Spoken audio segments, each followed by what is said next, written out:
I haven't actually seen a case where they are real. They're just fears, not risks. The fear of losing your job, of AI replacing a person. It is very, very likely that as you grow in your generative AI journey as a company and as an engineer or as an office worker, that this is going to alter your job in such a way that you'll be able to do things that you never thought possible today, to work with generative AI solutions, to figure them out on their own, because telling them beforehand how they're going to use a solution if they're trying to come up with a new application.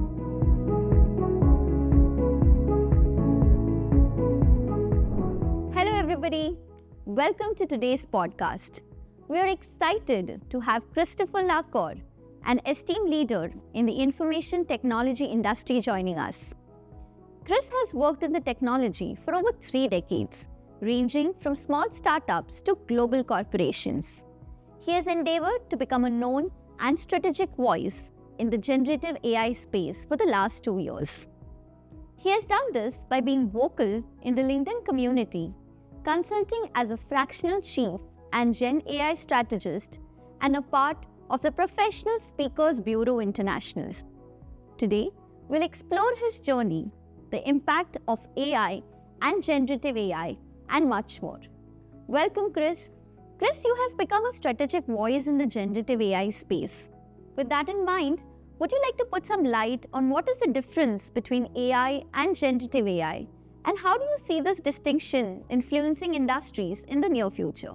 Yeah, there is. It's a good idea to go over this with folks, especially when they're beginning to work in the AI field. AI has been around for a while. Traditional AI, generative AI is the new thing that's come onto the scene over the last couple of years.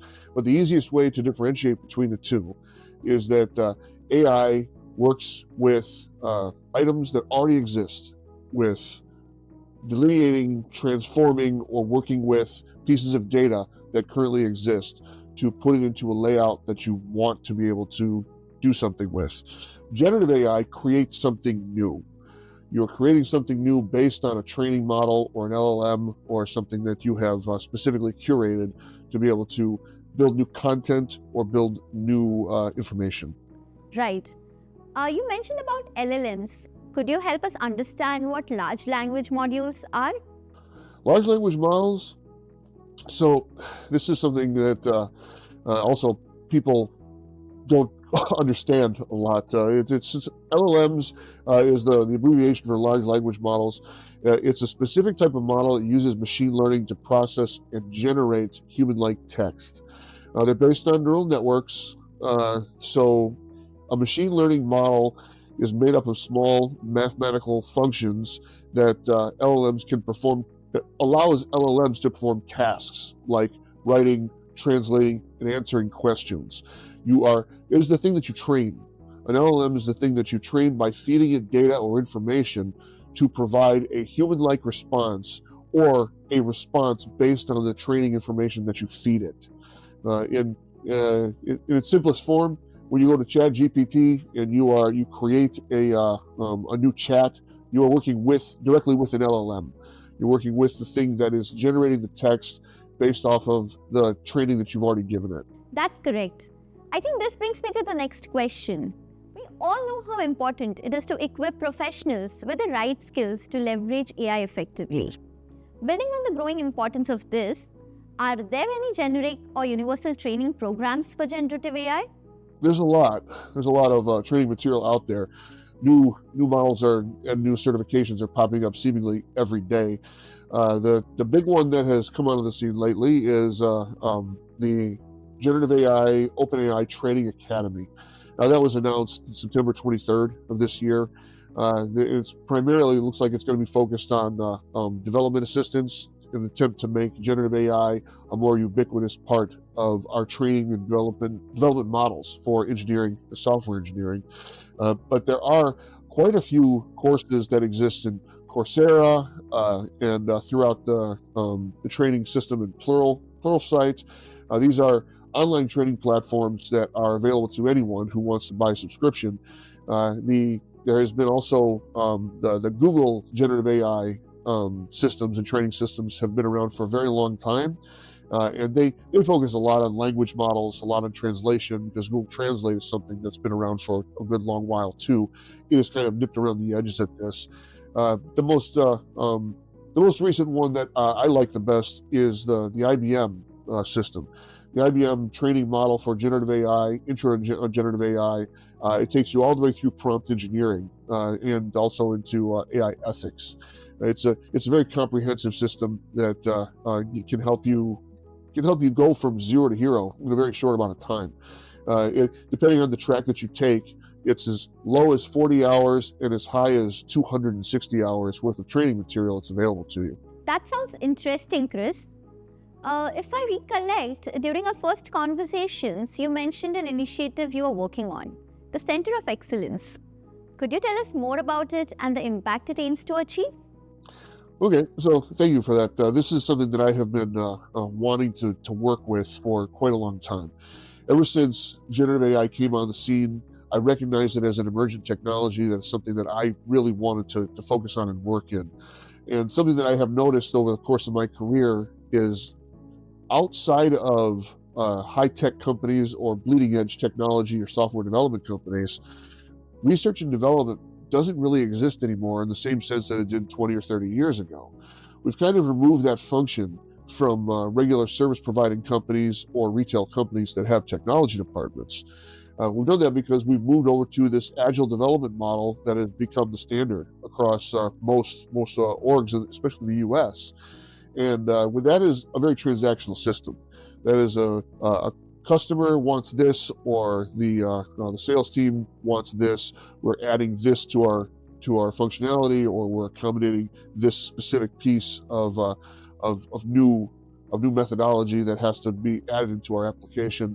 So the development team provides that, and they don't go any further.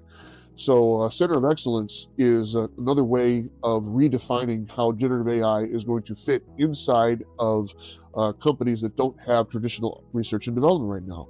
I've been assisting with business readiness by analyzing companies' policies with their business analysts and their data analysts to see if there is some type of a application that could exist within their organization as it sits. It's a lengthy process. It goes from 3 months to 9 months before you get a real ROI. But by the end of it, you do know a couple of things. You know for certain if a generative AI solution is right for you and your company. And you also know that you're going to be able to use this for future applications. Your business analysts become the engine that drive the Center of Excellence, and they drive the R&D department, along with the advent of AI solutions architects, prompt engineers, and AI ethicists as this grows, and it becomes another department inside your organization, if it's right for you. Right? You can also find out that it's not. It might be a situation where you don't need generative AI right now. You don't have that type of necessity, so it's something that is you can put off for a little while. I think, though, in about 5 years' time, just about every organization that has any type of repetitive business process that is oriented around software will have an AI center of excellence somewhere in their pipeline. Moving on to our next segment, decoding risk, how generative AI is shaping modern risk analysis. Chris, I would like to ask you, risk analysis is another area where generative AI is being explored for enhanced efficiency. Could you share some insights into how it's being utilized in this domain? No, sure. So risk analysis is something that comes up all the time, particularly if you work as a CIO or a CISO. Anything that has to do with generative AI, there's always the worry of connecting it to a database that contains private information, because there's some unknowns that come along with generative AI that you have to make sure you account for. But also, you want to be able to use this as a tool to analyze your inherent risk. But it's important to understand what generative AI can do, more importantly, what it cannot do. Generative AI has a mandate. The way that it functions, the way that it works is you ask it a question or provide it a prompt of information. The mandate is it's going to provide you a response. That response is going to be dictated by a series of filters that it creates based on the training material that it has been given. You can collect or create a training model that is catered specifically to your organization or to your line of business, or you can use one of the generic ones that exists out there in the world. As a result, generative AI is very good at editorializing, at summarizing, or at categorizing things. It is not good at understanding. So, what you can do is you can feed a generative AI model your infrastructure, your network, your information about your application, what it does, and then you can tell it to provide you a categorization of that information, or a summary, or some type of report on that information, and then provide that to an experienced security professional, and they can go through it and discern what the areas of risk are. Now, what you can't do is, instead of saying, please provide me a report, say, tell me what my risks are. It will provide you an answer, but it doesn't actually understand the concept of risk. It understands what it means based on the training material that it's been given, but it's not going to be guaranteed to give you a correct answer. And in all likelihood, it's going to miss something. It's going to miss something large. So you always want to have an experienced security professional vetting out this information. For risk analysis, generative AI is a fantastic and phenomenal tool to add efficiency and completion to a security professional's work. It does not replace anything. It just augments what they're able to do and speeds it up a little bit. So there are several different types of risk analysis that exist in the IT field already. Things like a risk matrix, bow tie analysis. Anyone who's ever worked as a CISO knows these terms. Dynamic risk assessment, root cause analysis. I think everyone knows root cause analysis. You just keep on going down to try and find the initial root cause that was the catalyst that created the entire problem. Now, these methods are not subjective. They have been used for decades, and they are essential to proper planning and responding to incidents correctly. Generative AI can assist in those main capabilities regarding that editorializing of data, or paraphrasing data, and aggregating data, as I mentioned before. So it is a fantastic tool in this capacity, but it doesn't replace anything. That's fascinating, Chris. Building on that, qualitative risk analysis often relies on subjective assessments to rate risk based on their likelihood and impact. Could you explain us how this method works and how experts determine risk levels are high, medium, or low? Okay, so basic risk analysis comes with a couple of factors that are universal. So you are gauging two factors if you're a security professional. One is impact, the second is likelihood of something bad happening. And those are really, that's it. You have to be able to define those two factors, and then you essentially give them a number and you multiply them, and then you decide on what level of risk you have. Now, the universal standard is 1 through 5 for those two factors. So the highest risk is something that rates a 25. If something has the highest possible impact, it's a 5, and the highest possible likelihood, it's a 5. That's a rating of a 25. Those are the things that you have to respond to immediately. Those are the things that you have to say, this could be a company ender, or this could be something that could take down an application or provide enough of a reputational damage that we have to address it today, right now. And that's something that is well defined throughout the entirety of IT security training materials.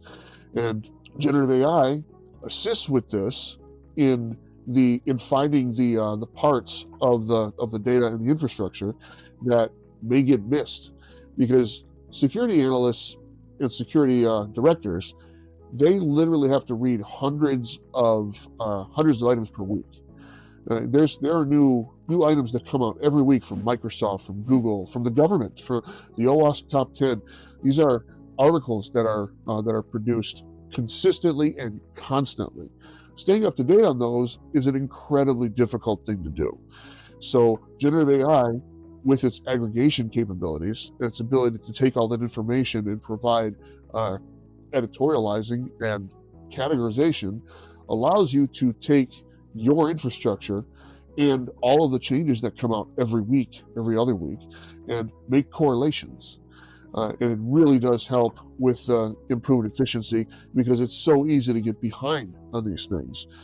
Staying on top of the OWASP top 10 usually becomes one of the biggest things that you want to do. Those are the top 10 risks that are defined by the government, and they change. They can change every quarter. I think there's new updates that come out to them to shift around the priorities or the shift around the what numbers they are.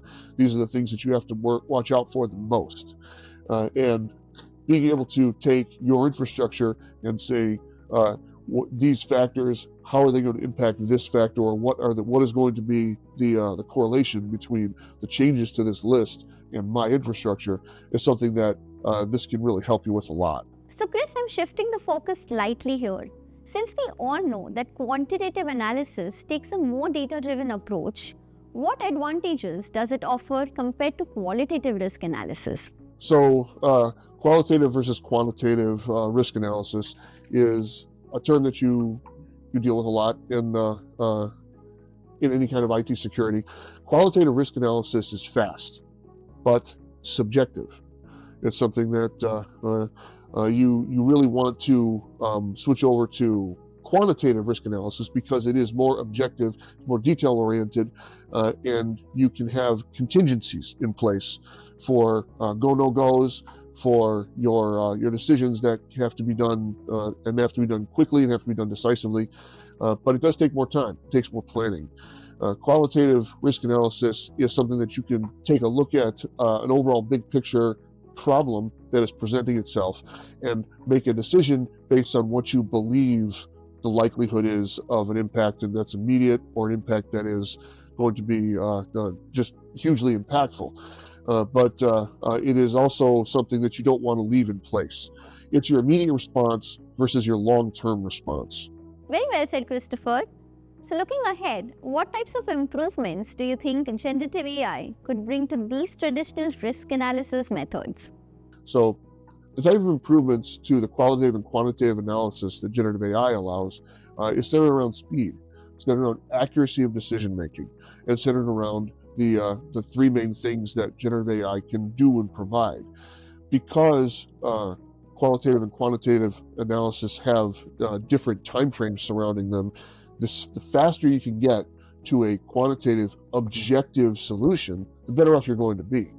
Right? So having something that is a framework built into your model, a trained model on a framework that you want to adhere to, is something that you can do with an LLM that you have trained and curated the data going into it specifically. And that's something that is harder to do without a model like this, without a tool that can aggregate this data as quickly as generative AI can.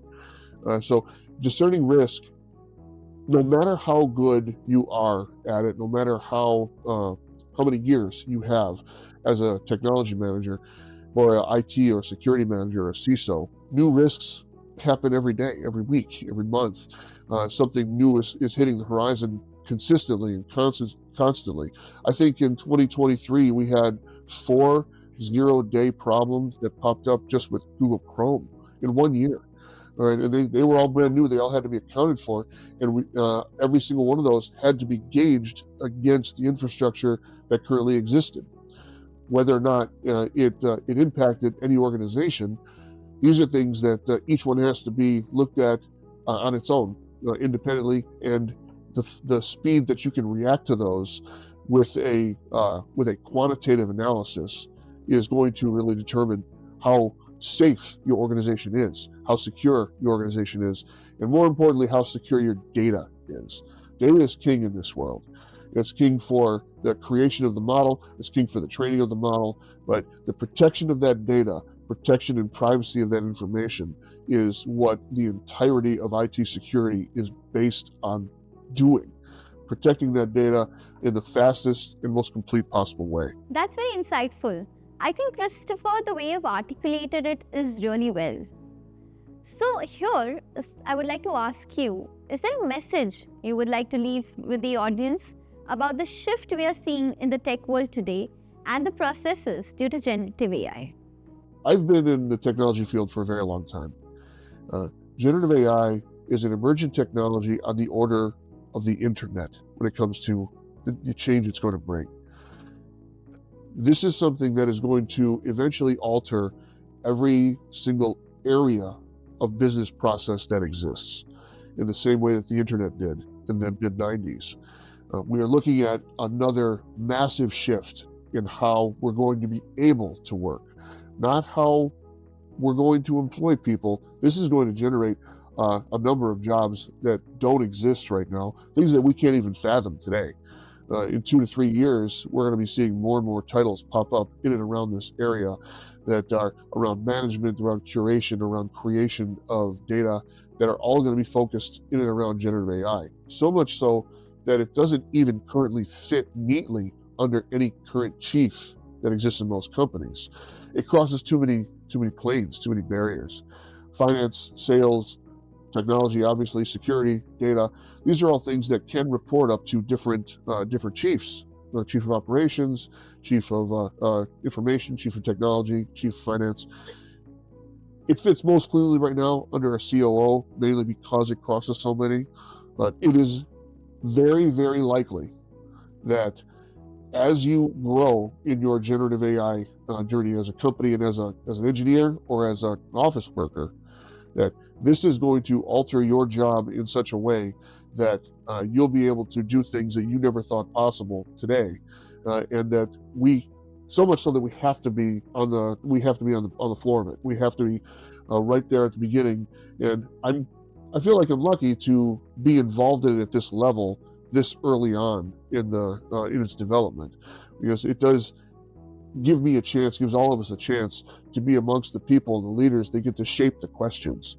And being able to shape the questions about how the next generation of corporate workers and engineers are going to work inside of technology is a very exciting place to be.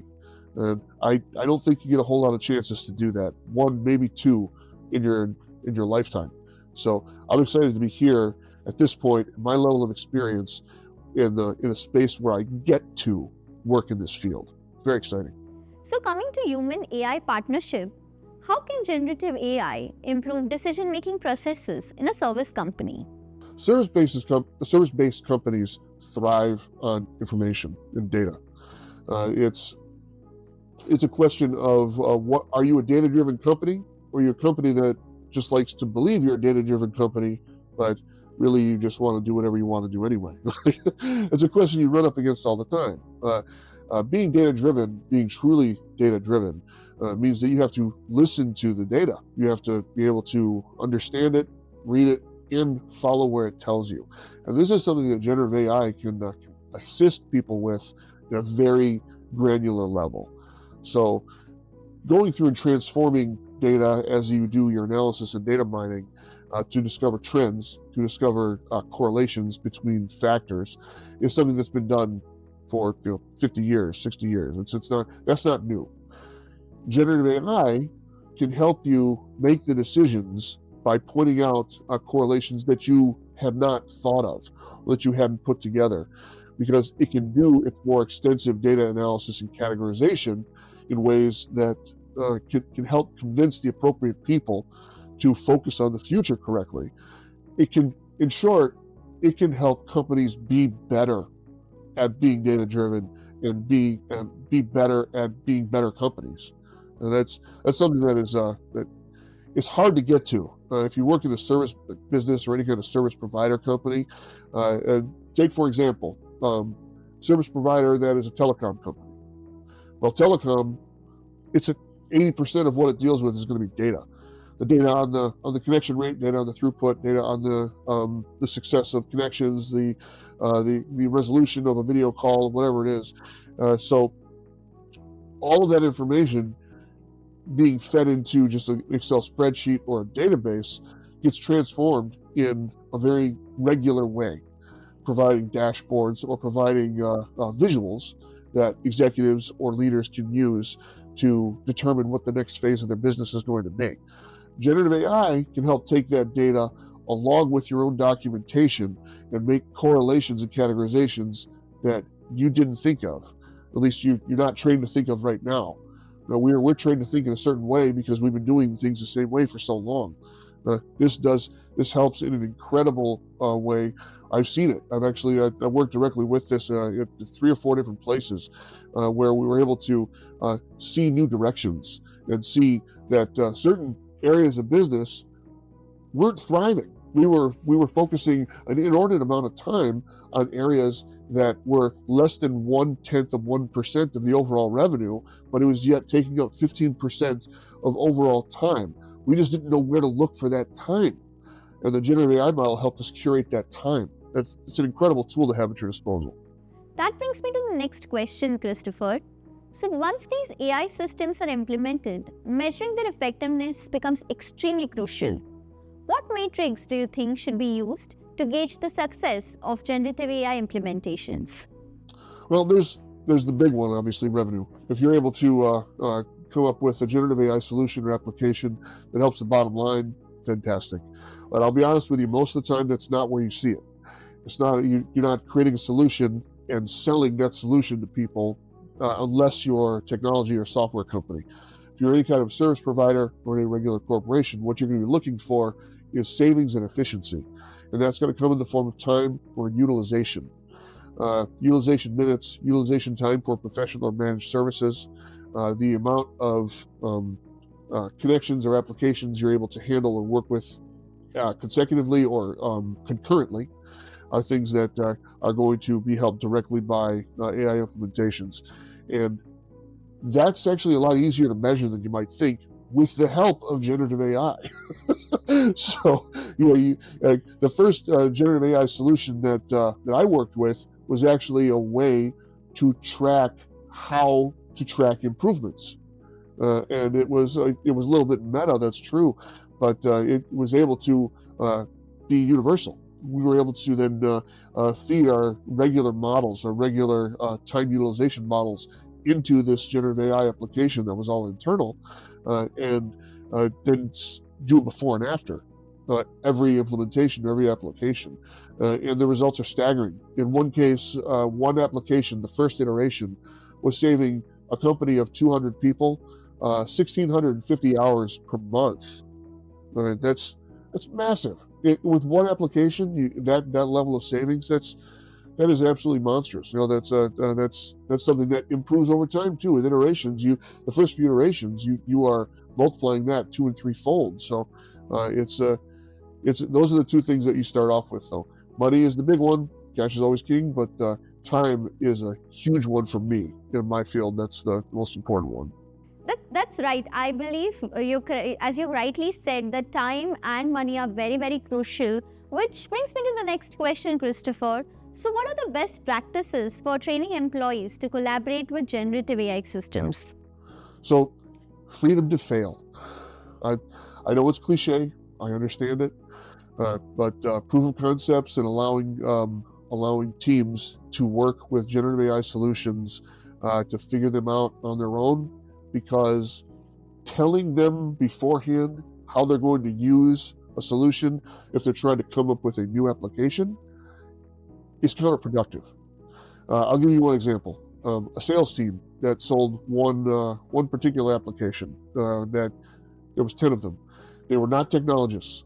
We ran a proof of concept where we gave them Microsoft Copilot and just said, use this in any one of the ways that you see fit. We can attach it to your inboxes, attach it to your Microsoft Teams. It was an M365 company, and figure out how it's going to best serve you. So over the course of 1 month, they went from working the way they did to completely altering how they did internal meetings, how they did internal communications, and how they did customer-based communications. Instead of now having to meet every day for 45 minutes to an hour, they could cut that down to once or twice a week for a half hour, and the Copilot system would aggregate their communications between each other. It would also aggregate data coming from release notes, coming from the engineering teams, and be able to put that into the pipelines that were personal for each one of them, that were documented in the systems that the Copilot was connected to, and make all sorts of correlations and cross-references, and then provide them with a summary. So by the end of the month, the sales team that had almost no experience in technology didn't know how to work without Microsoft Copilot. That training is something that me or any technologist would not have been able to provide for them, because that's their job. I don't understand how to do their job, just like they don't understand how to do mine. But they were able to creatively use a system that is relatively new to generate an entirely new way to do business internally that they all loved, and everyone got a lot more than the monthly subscription price out of it. Right. So, despite AI capabilities, we all agree that human involvement remains vital. What role does human oversight play in generative AI implementations, and why do you think it is so important? The easiest way to frame this is necessity. Human oversight is an absolute necessity. Uh, you cannot just take a chatbot. If you have a mandate from your board of directors to work within the generative AI space, you can't just take a chatbot, replace a customer service person, put it on your website, and say, okay, we're done. Human oversight is an absolute necessity to be able to ensure that what is being said and what is being done by that bot or that LLM or that service is correct and consistent, because it's also treating itself as it goes on. You've heard some terms that are starting to be created now around the generative AI space, things like amnesia or imagination, or just coming up with new policies or procedures. Remember, a model has a mandate to respond. It does not have a mandate to follow the rules because it doesn't really understand what rules are. It has a mandate to respond based on the information that it's been trained on. So you cannot leave it on its own without any type of oversight. You can let it take care of repetitive work and then mark things for you in a specific way so you can work more efficiently. So it is right now, as the way that the way that generative AI, the entire space is, it cannot function without direct human oversight. So, Christopher, thank you so much for helping us understand the difference between AI and generative AI, its impact, and the risk attached to it. This brings me to the last question of our podcast today. Can you let us know, and can you throw some light on it as to how can companies proactively mitigate the potential risk of implementing generative AI? So I just mentioned one is that it can alter your perception of what a rule is.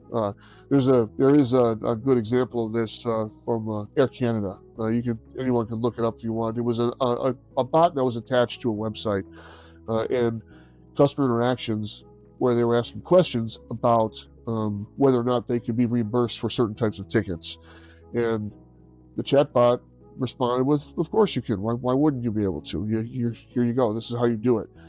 None of it turned out to be true. It was just something that the bot responded with. The risk of generative AI is that it provides information that, while it sounds like a human is saying it, might be factually incorrect. So you have to make sure you curate the prompts very specifically and in a very detailed way. Prompt engineer is also that's a term you hear a lot. I'm not sure that's going to be a job that sticks around for a very long time. I think that prompt engineering is just going to be a skill that winds up being a bullet point on a lot of people's jobs. So make sure the information that you're receiving from generative AI is factually correct. That's something that's a risk that has to be mitigated. And knowing when you are going to go with a model that you've trained, or that one has been trained by an open source network, understanding the information that has been curated into it is paramount to be able to mitigate that risk. To know what you're getting back is something that is factually correct, or that is usable, it's functional. You don't want it to run in autonomy for too long, because, like I said, it's teaching itself. The models are teaching themselves as they go along. So if it's consistently training and retraining itself on AI created material, which is sometimes what happens in this world, in this space, it gets closer and closer to sounding like another bot, and further away from sounding like a human. And that's not something you want. That there hasn't been a case where that has been a desirable outcome in this space at all. The other risks, I haven't actually seen a case where they are real. They're just fears, not risks. The fear of losing your job, of AI being replaced, of AI replacing a person. I can't see that happening anywhere. All I can see is augmentation. I don't see that happening in customer service. The most basic form of application for this is a chatbot. You still need the people in the QA level to curate the correct information. A customer success person or a customer service person may be able to handle more, augmenting their skill set with a generative AI bot, be able to handle multiple conversations at once, but there is no replacement that goes on there. There's not even a reduction. All you're doing is increasing the amount of work that the business can handle. So the end result is not going to be cutting back people, it's going to be growth of the company.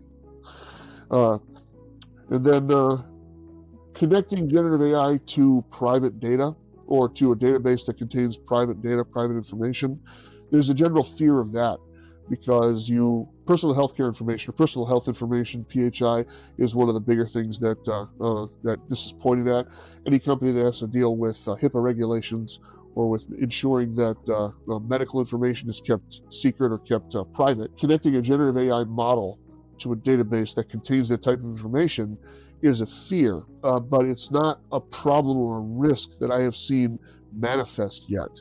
The bigger risk is what's going to be legal in 6 months. I mean, the laws around generative AI are still being decided on. It's too new of a technology, and Washington moves at a pace that does not keep up with the rate that we are changing and adding new tool sets and new capabilities to generative AI. So the mandate to slow down, while I don't agree with it, I understand it. But these are not risks, they're fears. The risks that do exist, they can all be mitigated by the appropriate level of education for the people that are working within these spaces and the appropriate level of human interaction with the bots. Well, that brings us to the end of this podcast. Thank you, Christopher, for being a part of our Why Involved network and sharing such valuable insights with us. We look forward for connecting and collaborating with you in future. Thank you. Thank you very much. I appreciate the opportunity to speak with you all. It's been a great experience for me.